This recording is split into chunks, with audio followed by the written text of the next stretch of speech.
Assalamualaikum warahmatullahi wabarakatuh. Perkenalkan, nama saya Halid Ramadhani dari kelas 11A. Di video kali ini saya akan menjelaskan tentang Nabi Yusuf. Nabi Yusuf merupakan Nabi Allah yang berasal dari kaum Bani Israel. Beliau adalah putra dari Nabi Yakub alaihissalam. Nabi Yusuf memiliki 12 saudara, dan salah satu saudaranya merupakan saudara kandung yang bernama Bunyamin. Nabi Yakub sangat menyayangi Nabi Yusuf dan Bunyamin karena memiliki sifat yang baik dibandingkan dengan saudara yang lainnya. Hal ini membuat Nabi Yakub memberikan perhatian lebih kepada Nabi Yusuf dan Bunyamin, sehingga saudara yang lainnya merasa iri dan dengki kepada Nabi Yusuf dan Bunyamin ini. Suatu malam Nabi Yusuf pernah bermimpi. Ia melihat 11 bintang, matahari, dan bulan bersujud kepadanya. Ketika ia terbangun, ia menceritakan mimpi itu kepada ayahnya.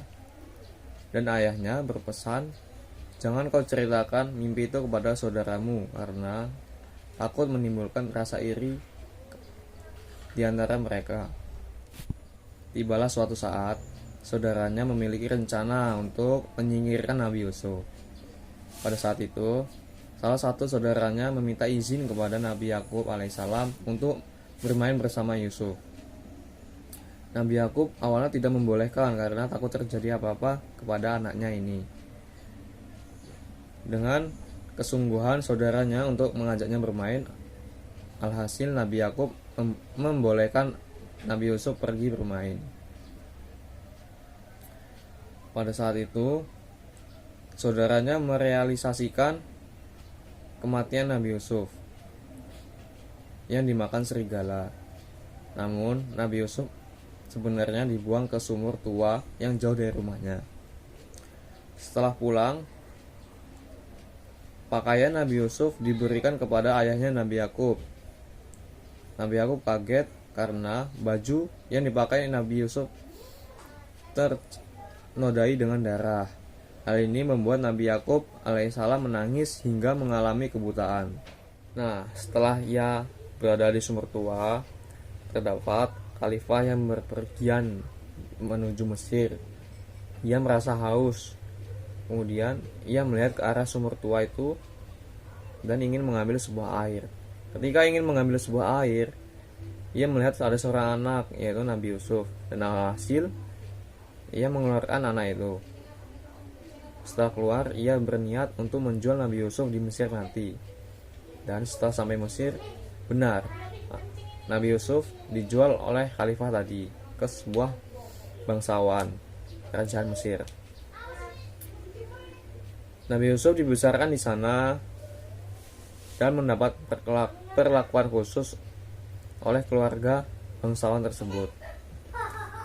Terdapat sebuah istri dari bangsawan itu yang sangat tergoda akan ketampanan Nabi Yusuf yang bernama Zulaikha. Suatu saat kerajaan sedang sepi, hanya terdapat Zulaikha dan Nabi Yusuf.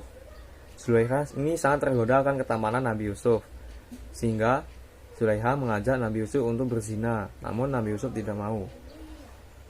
Alhasil Zulaikha ini memaksa Nabi Yusuf untuk melakukan zina dan menarik-narik baju Nabi Yusuf hingga sobek. Tiba-tiba terdengar suara pintu terbuka, dan itu adalah suami Zulaikha.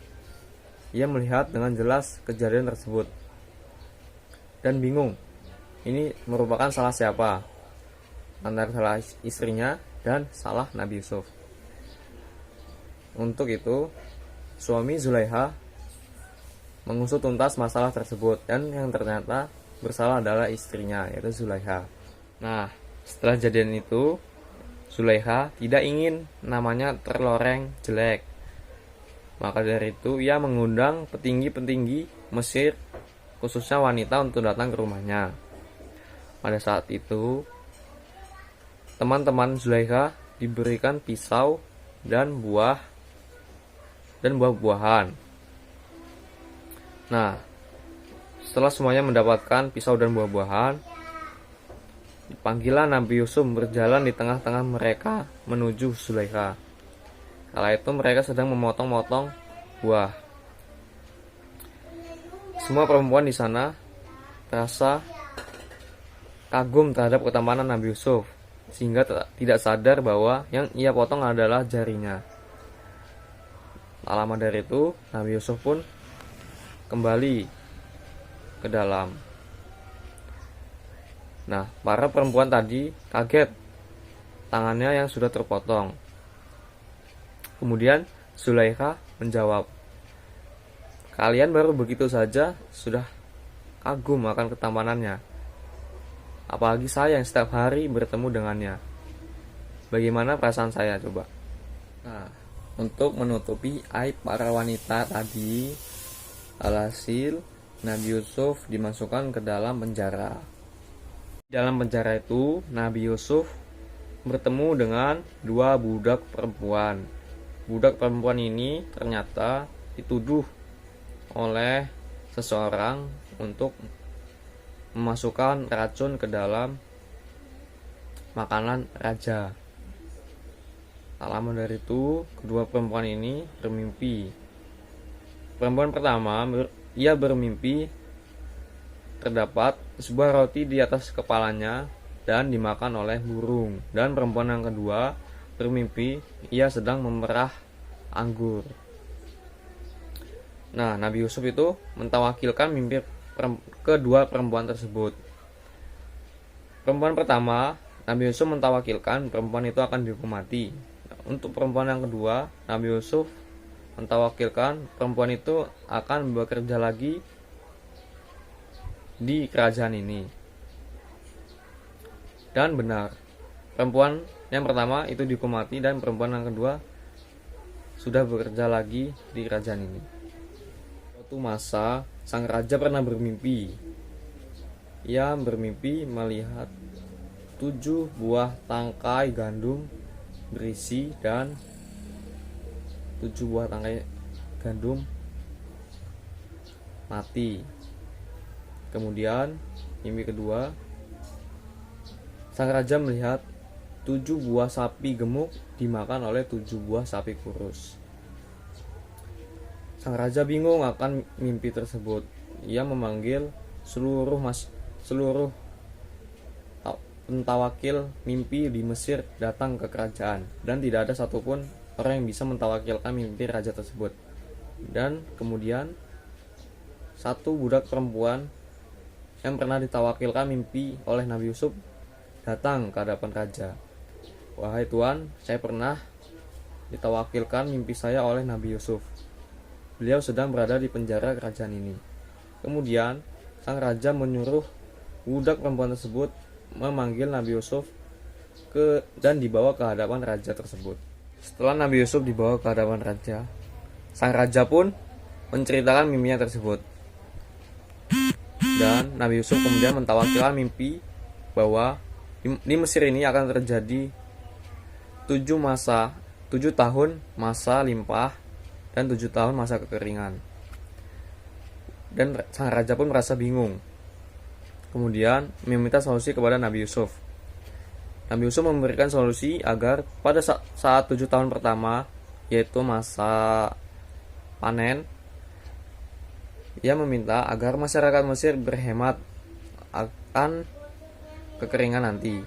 Dan benar, 7 tahun pertama di Mesir terjadi masa panen, dan 7 tahun selanjutnya Mesir mengalami kekeringan.